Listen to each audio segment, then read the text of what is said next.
పరమశివుడు అంటుంటాం మనం లోకంలో. శివ అంటే మంగళప్రదుడు. పరమశివ అంటే ఆయన ఎప్పుడూ మంగళాన్నే చేస్తాడు తప్ప అసలు పొరపాటున కూడా అమంగళాన్ని చేయడు. ఏదో పొరపాటు చేశానండి అనవలసిన అవసరం ఉండదు. ఎప్పుడు చేసినా శుభములని చేసేటటువంటి వాడెవరో వాడు పరమం శివం. అందుకే సదాశివ పరమశివ ఈ మాటలు వేదం వాడుతూ ఉంటుంది. ఈశాన సర్వ విద్యానాం ఈశ్వర సర్వభూతానాం బ్రహ్మాధిపతి బ్రహ్మణోధిపతి బ్రహ్మా శివో మే అస్తు సదాశివోం అంటుంది. కొన్ని పరమమంగళప్రదములైనటువంటివై ఉంటాయి.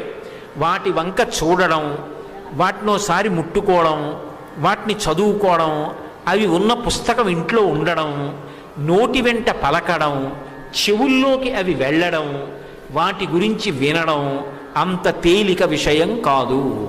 నన్ను నమ్మండి.